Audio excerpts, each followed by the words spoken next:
निश्चित रूप से योग कोई नया विषय नहीं है समाज के लिए। ये कहा जा सकता है कि आज हम, चूंकि ये विद्या लुप्त प्राय सी हो गई थी और आज पुनः इसका उद्भव हुआ है और आज हम इसको फिर उसको जानने के लिए प्रेरित और उत्कंठित दिखाई देते हैं। जैसा कि पूर्वोत्तर ने भी कहा कि योग मानवीय सभ्यता के पृथ्वी के उद्भव के समय से ही हमारे साथ जुड़ा हुआ। वेद जो कि हमारे प्राचीनतम ग्रंथ हैं, जो कि कहा जाता है सृष्टि के उद्भव के साथ ही उत्पन्न हुए, मानवीय सभ्यता का विकास जहां प्रारंभ हुआ वहीं से वेद की भी उत्पत्ति मानी जाती। और आज पूरी दुनिया में प्रमाणित ये हो चुका है, दुनिया के जितने विद्वान ये मानते हैं कि वेद हमारे सबसे पुरातन साहित्यिक ग्रंथ है। वो ज्ञान का भंडार है, वेद का अर्थ ही है ज्ञान। अच्छा। और वेद के अंदर मानव मात्र के स्वस्थ रहने के लिए, केवल शारीरिक नहीं, मानसिक स्वास्थ्य के लिए, सामाजिक स्वास्थ्य के लिए, राजकीय स्वास्थ्य के लिए, पारिवारिक स्वास्थ्य के लिए, व्यक्तिगत स्वास्थ्य के लिए, सभी प्रकार के स्वास्थ्य को उत्तम श्रेणी में बनाए रखने के लिए अनेक निर्देश दिए गए। और महर्षि पतंजलि ने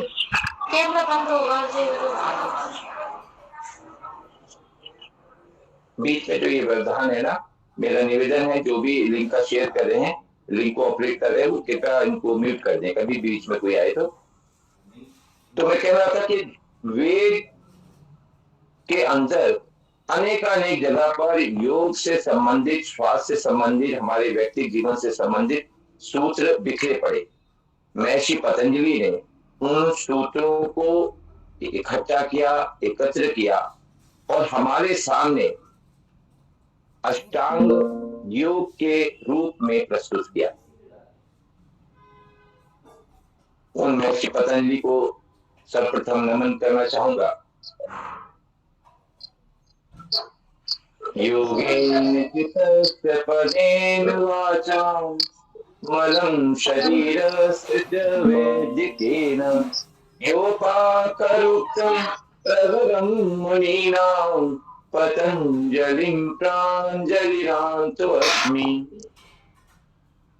ऐसे महर्षि पतंजलि जिन्होंने भारत की आज की एकमात्र सबसे प्राचीनतम जीवित संस्कृति के उन सूत्रों को हमारे सामने प्रस्तुत किया, जिनसे मानव मात्र, केवल भारत ही नहीं, कोई विशेष भौगोलिक परिस्थिति नहीं, बल्कि पूरे सार्वभौमिक स्तर पर मनुष्य मात्र के लिए ये कितने उपयोगी हैं ये हम जान पाते। और यही कारण है ये प्राचीन विधा जो गुलामी के कालखंड में लुप्त प्राय से हो चली थी,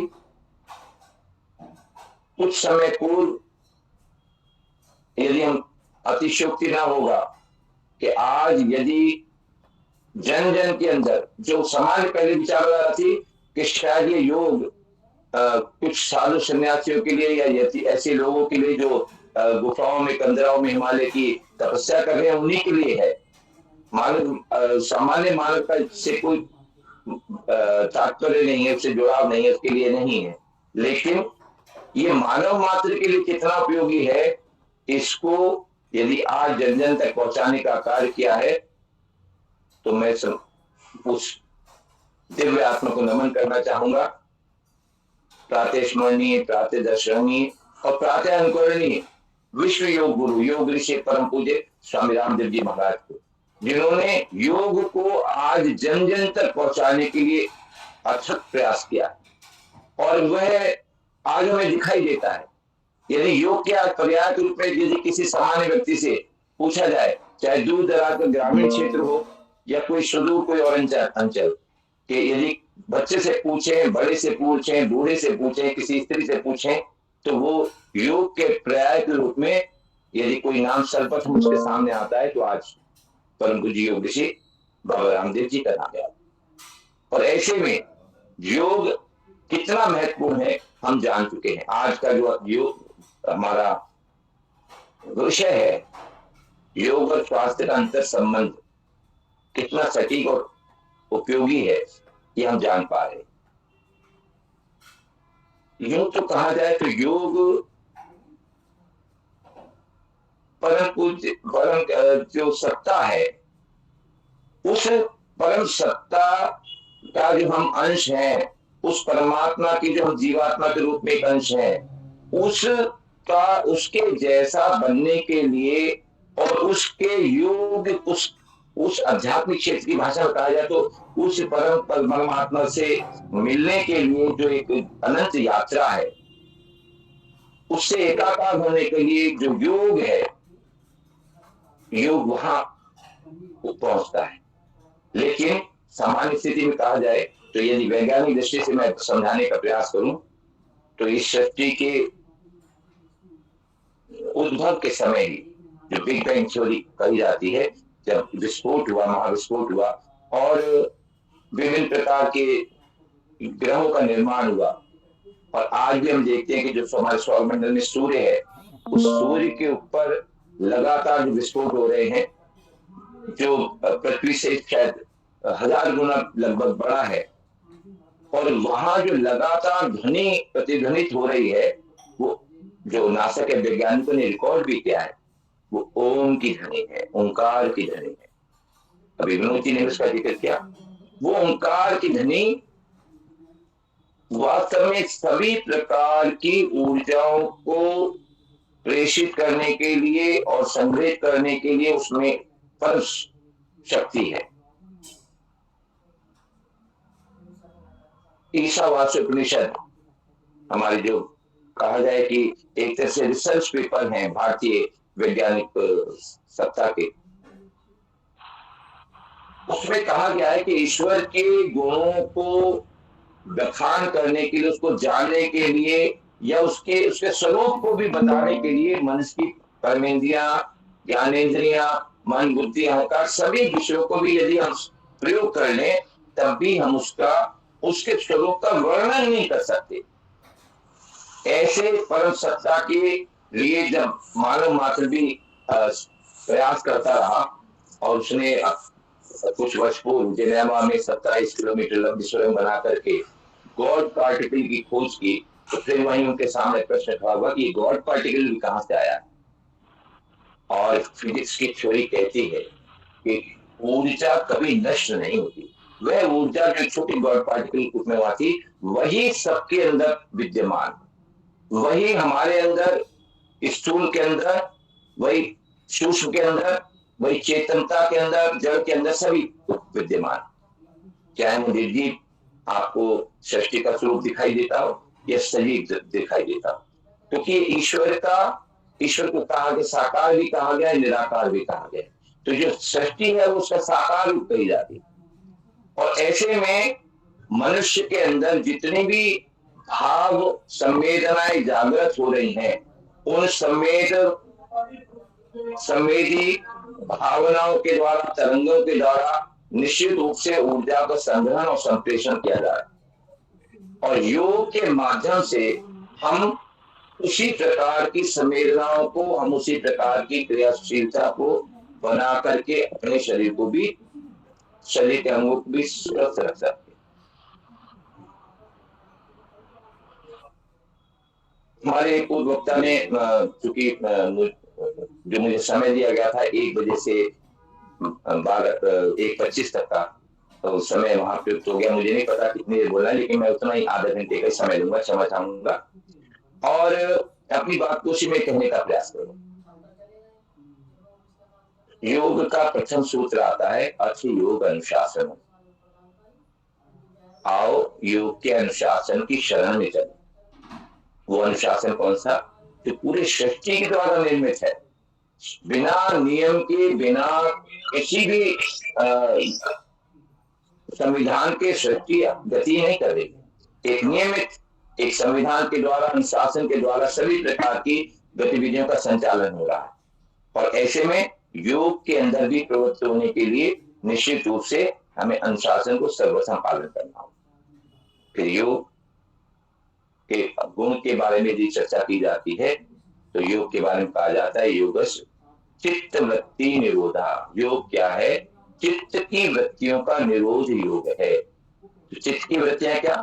जो हमारा मस्तिष्क है, मस्तिष्क द्वारा जो भी हम विचार करते हैं, जो भी ज्ञान अर्जन करते हैं, और वो ज्ञान यदि हमारे उस मेधा में स्थायित्व लेता है, चित्त में पहुंच जाता है, वो हमारे संस्कारों में समाहित हो जाता है, और वो संस्कार जो आत्मा का भोजन है, आत्मा में संग्रहित हो जाते हैं, चिपक जाते हैं, और वो आत्मा जो उन विचारों के साथ अनेक अनेक जन्मों में घूमती है। तो हम उस चित्त की वृत्तियों को निरोध करने के लिए जो उपक्रम करते हैं, जो चेष्टाएं करते हैं, वे योग है। उसमें विभिन्न पतंजलि ने बताया यम, नियम, आसन, प्राणायाम, प्रत्याहार, धारणा, ध्यान, समाधि। अब इसमें यदि हम केवल प्रारंभ में जाएं यम और नियम के लिए, तो अहिंसा, सत्य, अस्तेय, ब्रह्मचर्य, अपरिग्रह, यमा, अर्थात ये जो 5 तत्व हैं, अहिंसा,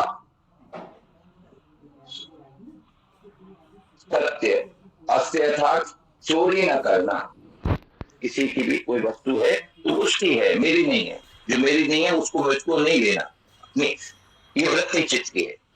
ऐसे ही ब्रह्मचर्य की वृत्ति कि हमको दृढ़ भाव से, एकनिष्ठ भाव से जिस भी लक्ष्य को निर्धारित करके जो कार्य करना है उसी में प्रवृत्त होना है।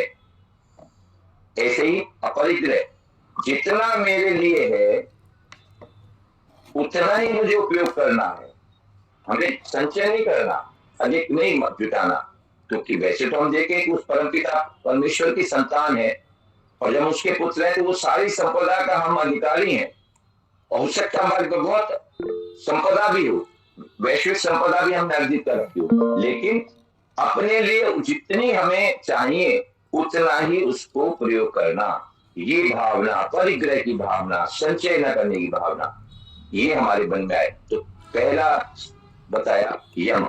ये जो यम, नियम, आसन, प्राणायाम बताया, ये कोई सीढ़ी नहीं है कि सीढ़ी के एक करेंगे फिर दूसरे पर जाएंगे, ये 8 चीजें साथ चलने वाली है, और हमें इन भावों के साथ जीना। अब ऐसे ही यदि नियम के बारे में देखा जाए तो शौच, संतोष, तप, स्वाध्याय, ईश्वर प्राधानी, ये तप। तो क्या है शौच? क्या? मन की शुचिता, तन की शुचिता,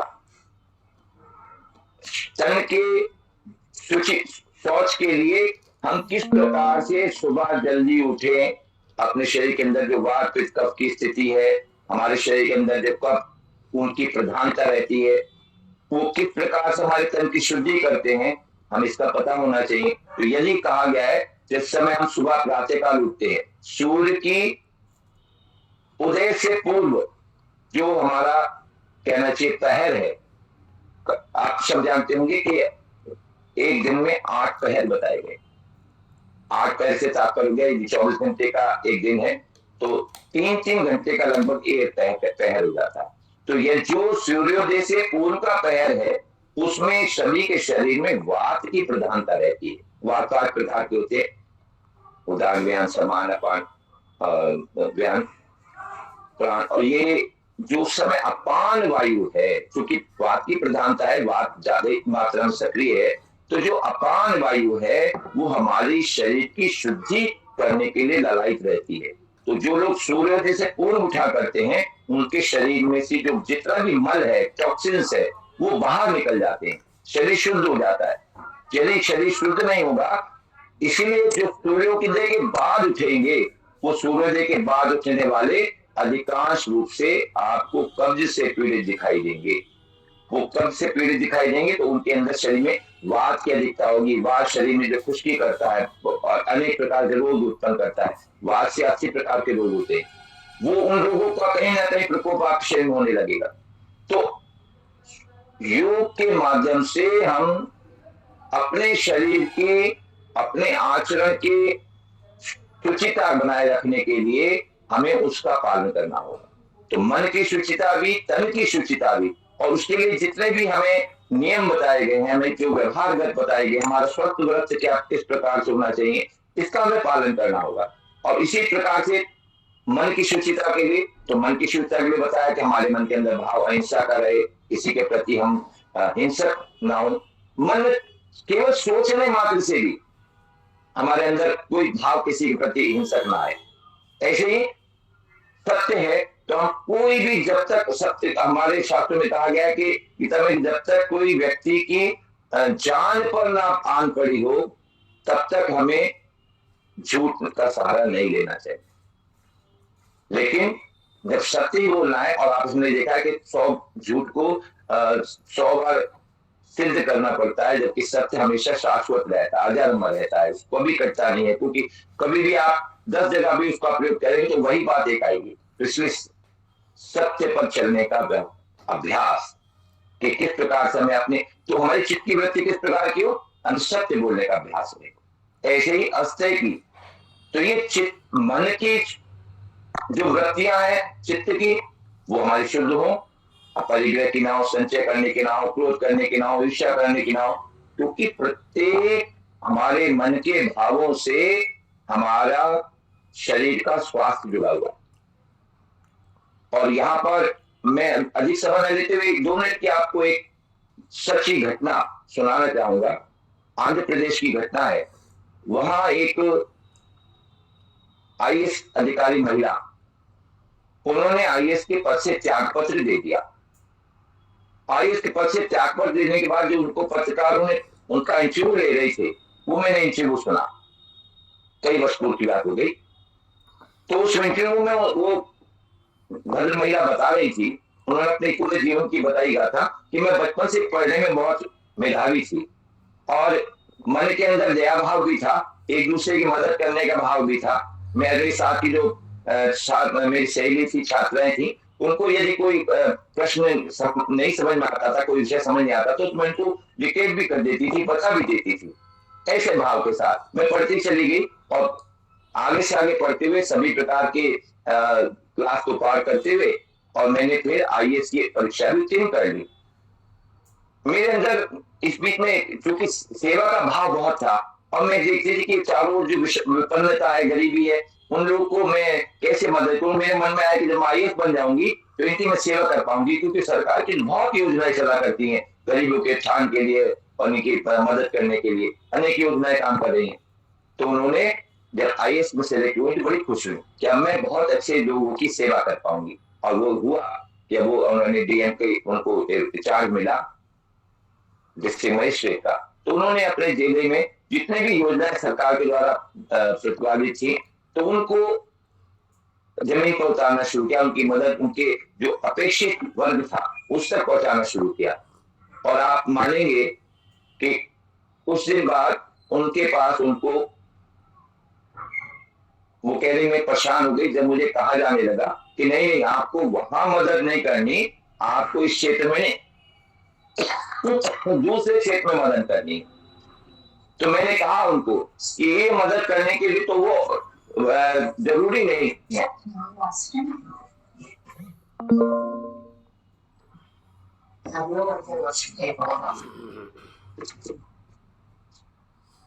इस मदद के लिए तो अधिकृत नहीं है, लेकिन उनको कहा गया नहीं, वो चूंकि हमारा वोट बैंक नहीं है इसलिए उनको नहीं देना है, और इस वर्ग को ये सहायता पहुंचानी है। तो बोले कि मेरे को बड़ी कुंठा हुई, मन में बड़ी पीड़ा हुई कि मैं जिस वर्ग को जो अपेक्षित है, वंचित है, उसको पहुंचने चाहिए मदद, लेकिन उसका ना पहुंच करके मुझे दूसरे को पहुंचानी, जबकि वो उसके लिए अधिकारी नहीं है। लेकिन बोले मैं, मेरे जैसे कि उन आदेशों के साथ मेरे हाथ पर बंधे थे, और मुझे ना चाहते हुए भी उस सेवा को इधर से उधर करना था। और जब मैं कुछ दिन लगातार ऐसा देखा व्यवहार कि मैं जो चाहती थी सेवा करना वो नहीं कर पा रही थी, तो मैं बीमार रहने लगी, मेरे को बीमार हो गई। और बीमारी होने पर मेरे पास सभी प्रकार के संसाधन थे, और एक डीएम के कहने पर सीएमओ क्या, उसकी पूरी जिले के डॉक्टर्स की टीम भी उपलब्ध हो जाती है। ऐसे में सब उपलब्ध, सभी प्रकार के उच्च श्रेणी युक्त जो डॉक्टर्स थे, उनके द्वारा चिकित्सा भी करने के बाद भी स्वस्थ नहीं हुई। और जब वो स्वस्थ नहीं हुई तो कहते हैं कि मुझे को पढ़ने का बहुत शौक था, और मैं यदाकदा अनेक पुस्तकें लाकर उनको पढ़ती रहती थी। तो ऐसे ही एक दिन अचानक मैं एक पुस्तक पढ़ रही थी और उस पुस्तक में पढ़ते पढ़ते एक बार विषय आया कि यदि कोई व्यक्ति अपने रुचि के अनुकूल या मन की इच्छाओं को दबाकर अपना व्यवसाय करता है या जीवन यापन करता है तो उसको इस तरह की बीमारी हो जाती है। तो मुताबिक यही तो बीमारी मुझे है।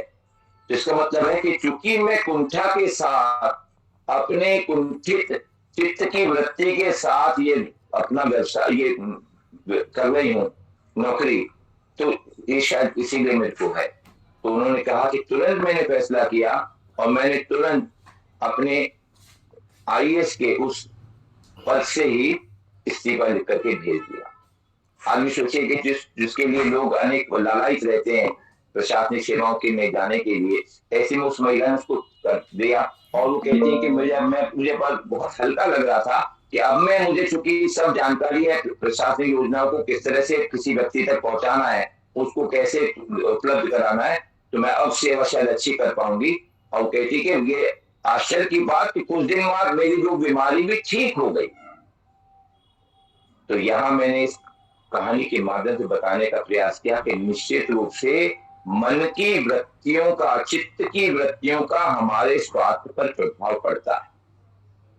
यदि हम बहुत ज्यादा क्रोध करते हैं तो क्रोध करने में हमारे शरीर जितने भी त्वचा रोग हैं, हमारे शरीर में पित्त बढ़ जाता है और पित्त बढ़ते त्वचा के जितने भी रोग हैं वो हमारे शरीर में क्रोध के कारण से होते हैं। तो चित्त की वृत्तियों का निरोध ही योग है। ये हमने इस तरह से जाना। हम देखते हैं कि हमारे शरीर में जितना भी हमारे शरीर का नियमन है, स्वास्थ्य जो है वो वात पित्त कफ का जो एक कंसेप्ट है वो जिसको हम आयुर्वेद के नाम से भी जानते हैं, जहां आयुर्वेद कहता है कि आयुर्वेद क्या, वो आयुर्वेद वही है जहां हमारे वेदों में से ही ये निकला है। अथर्ववेद है जिसमें शरीर को स्वस्थ रखने के सबसे ज्यादा सूत्र मंत्र दिखाई देते हैं, श्लोक दिखाई देते हैं। तो वहां उनका भी संग्रहण करके और अथर्ववेद से हमारा ये आयुर्वेद एक उपवेद के रूप में लाया गया जिसमें हम स्वास्थ्य संबंधी सभी प्रकार की जानकारी हमको मिलती है। तो वेद हमारे मूल ग्रंथ हैं जो हमारे शरीर को स्वास्थ्य रखने के लिए काम करते हैं। तो योग के माध्यम से हम देखते हैं कि जो भी हम प्राणायाम करते हैं, हम जो आसन करते हैं, हम जहां आसन के माध्यम से अपने शरीर के जोड़ों में व्याप्त वात को या पित्त की स्थिति को हटाते हैं, हम जो प्राणायाम करते हैं, प्राणायाम अभी जिसे व्याख्या कर रहे थे डॉक्टर विनय जी, प्राणों का आयाम, आयाम अर्थात उतार चढ़ाव विभिन्न प्रकार के। कभी हम मुंह से श्वास लेकर के नाक से निकालते हैं, कभी नाक से श्वास लेते हैं मुंह से निकालते हैं, कभी हम लेफ्ट नोस्ट्रिल से सांस लेते हैं दाएं से निकालते हैं, कभी दाएं से लेते हैं बाएं से निकालते हैं, कभी श्वास लेकर के हम अंदर रोक लेते हैं, अंतर कुंभक लगाते हैं, कभी हम अभ्यंतर प्राणायाम करते हैं, श्वास अंदर लेकर के रोक लेते हैं, कभी हम श्वास को बाहर निकाल देते हैं जिसको हम बाह्य प्राणायाम कहते हैं। इस प्रकार की विभिन्न प्रक्रियाओं के माध्यम से हम देखते हैं कि हम अपने शरीर के अंदर इस प्राणों की क्रियाओं का संचालन करते हैं। और उन प्राणों की क्रियाओं के द्वारा मैं आपको बताना चाहूंगा कि जब हम प्राणायाम करते हैं तो हमारे सामान्य श्वास लेने में जो हमारे फेफड़े हैं, लंग्स हैं, वो मात्र 1 से 1.5 लीटर ही श्वास वायु का अंदर संग्रहण कर पाते हैं। जबकि हम जब प्राणायाम करते हैं तो फेफड़े पूरे खुलाते हैं, डीप ब्रीथिंग करते हैं, तो डीप ब्रीथिंग से 4 से 4.5 लीटर तक वायु को हम अंदर ले पाते हैं। और उसके जितनी वायु हम लेते हैं, वायु के अंदर जो ऑक्सीजन है जिसको हम प्राणवायु कहते हैं, ऑक्सीजन, वो ऑक्सीजन मात्रा कितनी है? 18 से 19%। सबसे ज्यादा 78% वहां क्या है? नाइट्रोजन गैस है। जो बाकी 3 या 4% बचता है उसमें जितनी भी अन्य गैसें बचती हैं वो है। तो जो ऑक्सीजन 18 से 19% है, जब हम फेफड़ों में श्वास भरते हैं तो वो मात्र 4 से 7% ही फेफड़े को अब्जॉर्ब कर पाते।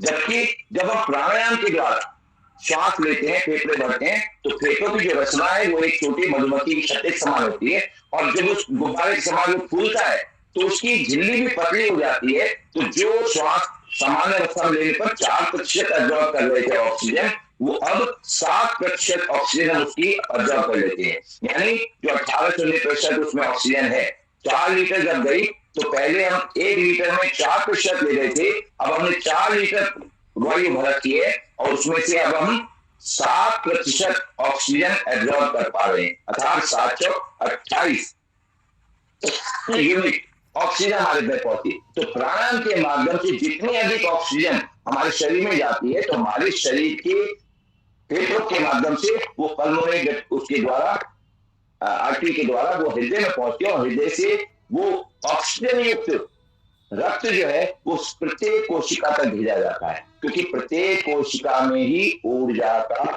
उत्पत्ति होती है, प्राण ऊर्जा का निर्माण होता है। प्रत्येक कोशिका की रचना में केंद्र के साथ साथ केंद्र के पास एक रचना होती है जिसे माइटोकॉन्ड्रिया कहते हैं। वो माइटोकॉन्ड्रिया ऊर्जा कोशिका का बिजली घर कहा जाता है।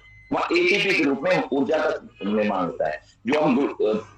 जो अपने खाद्य पदार्थ के द्वारा जो हमने ग्लूकोज का निर्माण किया था भोजन के पाचन के द्वारा, वो ग्लूकोज को और ऑक्सीजन के संयोजन से जो वहां पर कहना चाहिए एटीपी के रूप में ऊर्जा निर्माण होता है, पानी का निर्माण होता है, वो एक प्रक्रिया है। तो जो ऊर्जा प्रत्येक कोशिका में निर्मित हो रही है वो उस ऑक्सीजन के माध्यम से हो रही है जिसे हम प्राणायाम के द्वारा लिया था। और ये WHO के द्वारा भी कुछ वर्ष पूर्व ये अभी एक रिसर्च आई है जिसमें कहा गया है कि यदि शरीर में पर्याप्त मात्रा में ऑक्सीजन है तो आपको शरीर के अंदर यदि कैंसर कोशिकाएं भी डेवलप हो रही हैं वो भी ठीक हो जाएंगी। और ऐसे में प्राणायाम के माध्यम से हम जो ऑक्सीजन का स्तर है, प्राणवायु का जो स्तर है, उसको उच्च स्थिति में ले जाकर के अपने शरीर के सभी अंगों को स्वस्थ रख पाते हैं। हमारा शरीर जो विभिन्न प्रकार के कहना चाहिए जो ये हार्मोन्स, अब तक लगभग 50 प्रकार के हार्मोन्स का पता लग चुका है। और वो उसमें जो प्रसन्नता के हमारे जो हार्मोन्स है वो जब शरीर उत्पन्न करता है तो शरीर के अंदर जो विषाक्तता वाले, डर वाले, बचाव करने वाले अपने आप को वो जो जहरीले हार्मोन्स बनते हैं उनका समापन हो जाता है, उनको समाप्त कर दिया जाता है। और ये हार्मोन कितने प्रभावी होते हैं इसको एक एग्जाम्पल से बताना चाहूंगा। एक एग्जाम्पल से, आप अचानक कहीं सड़क पर जा रहे हैं और जाते जाते रास्ते में अचानक आपके पीछे कोई कुत्ता भौंकता है या अचानक कोई ऐसी घटना घटती है या कोई बम फोड़ देता है, कुछ भी, तो आप देखते हैं कि एकदम आप चौंक जाते हैं और आपके शरीर के एक एक रोम खड़ा हो जाता है, रोमांचित हो उठते हैं। ये सेकंड के भी शायद 100वें हिस्से में क्रिया संपन्न हो जाती है। क्या होता है, जैसे हम डरते हैं तो डरते ही हमारे शरीर के अंदर एड्रेनलिन, ये एड्रेनलिन जो हार्मोन उत्पन्न होता है वो उसका संदेश हाइपोथैलेमस मस्तिष्क को जाता है, मस्तिष्क से पूरे सारे शरीर की तंत्रिकाओं को जाता है कि आप अपने शरीर का बचाव कीजिए। और प्रत्येक रोम के जो हमारा बाल है वो खड़ा हो जाता है, शरीर सतर्क हो जाता है, अलर्ट हो जाता है, केवल सेकंड के मात्र कुछ हिस्से में। तो एड्रेनलिन यानी हार्मोन्स का हमारे शरीर में इतना प्रभावी तंत्र है और इतनी प्रभावी उपयोगिता है, वो जो ऐसे बचाव करने वाले हार्मोन्स का स्राव है। जब हम हास्यासन करते हैं, जब हम स्माइलिंग के साथ अपने या ध्यान मेडिटेशन करते हैं और मेडिटेशन के द्वारा सभी प्रकार के विचारों को जो नेगेटिविटी है उसको दूर करते हैं, तो नेगेटिविटी दूर करते ही और प्रसन्नता के भाव में आने पर, चिंता से रहित होने पर, वो हमारे प्रसन्नता के जो डोपामाइन है, जो हमारे एरोटिनिन है, ऑक्सीटोसिन है, ये जो इस तरह के जो हार्मोन्स है इनका स्राव होने लगता है। अर्थात शरीर को ये पता नहीं लगता कि हम हास्यासन, आप कई बार सोचते हैं आप तो योगासन करते हुए हंसी जो है आपकी समान मतलब आंतरिक नहीं है, लेकिन शरीर को नहीं पता लगता। शरीर को जब हम केवल हंसते मात्र है ना, हंसने मात्र से ही इस प्रकार के हार्मोन का स्राव होता है। और जितने भी नेगेटिविटी के हार्मोन है, अवसाद कारक हैं, डिप्रेशन में लाने वाले हैं, वो सारे हार्मोन्स अपने आप नष्ट हो जाते हैं और शरीर में प्रसन्नता को बढ़ाने वाले ये हार्मोन्स का हमारे अंदर स्राव होने लगता है। और इनके स्राव के कारण से ही फिर हमारा शरीर सामान्य गतिविधियों को परिलक्षित करता है। सामान्य गतिविधियां हमारे शरीर में सभी अंगों में दिखाई देती हैं। उनके अंदर जो भी स्राव होना है, हमारा पाचन है वो ठीक से होता है, हमारे अंदर जो हमारे जितने भी प्रकार के शारीरिक अंग हैं वो ठीक से काम करते हैं। जबकि आपको बताऊं कि यदि हम किसी भी कारण से तनाव में रहते हैं तो योग के माध्यम से हम तनाव से बाहर आसानी से आ पाते हैं। जब ध्यान करते हैं, ध्यान करना अपने आप में बहुत एक अच्छी क्रिया है जिसको हमें दैनिक करना चाहिए। हमने जहां भी चर्चा की, प्राणायाम की, हमने जहां आसन की चर्चा की, वहीं हम यदि हम कहूं कि ध्यान कितना आवश्यक है इसमें, तो ध्यान में भी हम जब सामान्य अवस्था में कहा जाता है कि जब हम ध्यान करते हैं ना तो 1 मिनट के अंदर 14 से 15 प्रकार के विचार हमारे मस्तिष्क में आते हैं और उनको दूर करते हुए केवल एक, उससे पहले ध्यान से पहले आता है स्टेप है धारणा का। तो हमें धारणा करनी होती है कि अपना ध्यान हमें किस पर केंद्रित करना है। तो आपके मन में आ सकता है कि ध्यान कैसे किया जाता है। तो ध्यान करने के लिए जो आदि योगी शिव हैं, उन शिव ने अपना, उनकी पुस्तक आती है विज्ञान भैरव तंत्र। उस विज्ञान भैरव तंत्र में जो उनकी पत्नी है सती पार्वती, वो उनसे पूछे कि हे महादेव आप क्या हैं, मैं आपको जानना चाहती हूँ। तो वो उसको सीधा सीधा शिव उत्तर नहीं देते, वो ऐसे 112 प्रकार की प्रक्रियाएं बताते हैं जो ध्यान की प्रक्रियाएं हैं। उनको अपना करके हम विभिन्न प्रकार के ध्यान की अवस्था में जा सकते हैं। उसी में एक जो आती है कि अपने श्वासों को देखना, श्वासों का आना जाना देखना, जिसको महात्मा बुद्ध ने किया था गया में और बोधिसत्व प्राप्त किया था, उसी की वो क्रिया है। तो अनेक प्रकार की क्रियाएं बताई गई हैं। उन क्रियाओं के माध्यम से किसी भी एक विषय की धारणा मन में ध्यान करते हुए, धारण करते हुए हम जब ध्यान करते हैं तो अन्य किसी भी प्रकार के विचारों को अपने अंदर नहीं आने देते और तो वो विचार भी हमें प्रभावित नहीं करते। तो जब हम उन विचारों को दूर झटक देते हैं और एक ही विचार में जब जीने लगते हैं तो हमें सामान्य जीवन में भी अनेक प्रकार के उतार चढ़ाव जो हमारे जीवन में आते हैं उनसे बचने का अभ्यास हो जाता है। और उनसे बचने का अभ्यास होते ही फिर हम स्वस्थ रहने की दिशा में हमारा अगला कदम बढ़ जाता है। तो हमें स्वस्थ रहने के लिए ये जो ध्यान है ये भी उतना ही आवश्यक है, क्योंकि यदि हमको अगर हम ध्यान नहीं करते, हमारे शरीर में तनाव रहता है, हमको अगर जीवन की भाग दौड़ के जो तनाव है उसके कारण से डिप्रेशन आ जाता है, अवसाद कारक स्थितियां बनती हैं। और ये अवसाद, पता है आपको, अवसाद जो है 12 प्रकार का स्थान पर जो प्रभाव करता है। तनाव जो है शरीर में 12 स्थानों पर रहता है। कौन कौन से स्थान है? एक तो आपका जो शारीरिक दर्द है, ये वहां पहुंचता है तनाव, आपके शरीर में दर्द रहने लगेगा। दूसरा, आपके शरीर में नींद नहीं आना का जो बीमारी है, ये भी तनाव के कारण से आती है। इसके अलावा शरीर में थकान रहना, आपने कोई पुरुषार्थ नहीं किया, कोई मेहनत भी नहीं की, लेकिन पूरा शरीर टूटा हुआ सा है, दर्द कर रहा है, ये थकान होना। पीठ में और गर्दन में दर्द होना, ये भी तनाव के कारण से होता है। इसके अलावा हमारे को अधिक भूख लगना, अधिक खाना या भूख न लगना,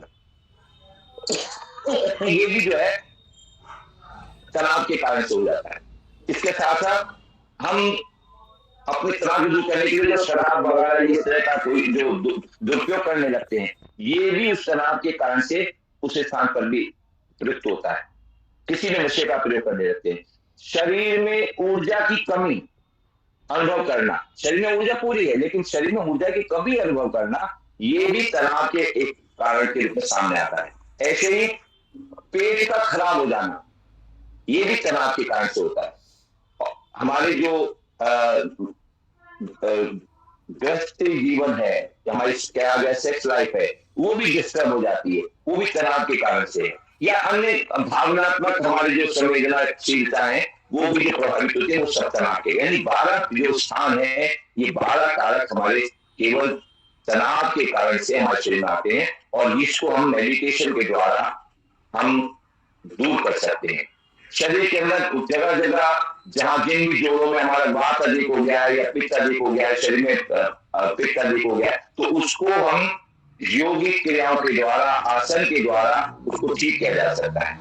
तो हम देखते हैं कि इस प्रकार से हम देखते हैं कि जो हमारे शोल्डर जाम हो गया, फ्रोजन शोल्डर की समस्या है, हमारे बैक पेन के L4 L5 की हमारी समस्या जाम हो जाते हैं, हमारे घुटने पेल्विक रीजन में डिस्टर्ब हो जाते हैं, हमारे फेफड़े में दर्द करने लगते हैं, श्वास पूरा नहीं आता। ये सारे तनाव के डिप्रेशन के कारण से हैं। हमारे कूलों में जकड़न आ जाना, हमारे जबड़े में दुखन आ जाना, जबड़ों का जकड़ जाना, ये भी तनाव के कारण से है। यानी सिर से लेकर पैर तक की बहुत सारे अंगों में इसका प्रभाव दिखाई देता है। तो योग के माध्यम से, प्राणायाम के माध्यम से, यानी जो अष्टांग आयुर्वेद है, यम नियम आसन प्राणायाम प्रत्याहार ध्यान धारणा समाधि, ये आठों को हम अपने जीवन में समाहित करते हुए, इनको प्रयोग करते हुए हम स्वस्थ रह सकते हैं। अपने शरीर का, इनका हमारे स्वास्थ्य का और योग का बहुत अंतर संबंध है। और बाकी यदि देखा जाए तो हम जब ये थोड़ा सा इसी में अगर आयुर्वेद जुड़ जाता है तो हमारे शरीर का स्वस्थ हुआ, हमारी दिनचर्या सुबह से उठकर रात तक हम किस प्रकार खान पीन करते हैं, शरीर की शुद्धि किस प्रकार करते हैं, और यदि इसका प्रयोग भी करने लगते हैं तो किसी भी प्रकार की शरीर की समस्या तो दूर रहती है। शरीर में जो असीम शक्तियां प्राप्त होती हैं, उसके द्वारा जो हम जीवन में कोई भी लक्ष्य हमने अपना प्राप्त किया है, उस लक्ष्य को प्राप्ति में वो सब सहायक होती हैं और जीवन में बड़े से बड़ा कार्य करने के लिए हम तैयार हो जाते हैं। तो मैं इतनी बात को कहकर कि समय मेरा पूरा हो गया आधे घंटे का, मैं अपनी बात को विराम देना चाहूंगा और धन्यवाद।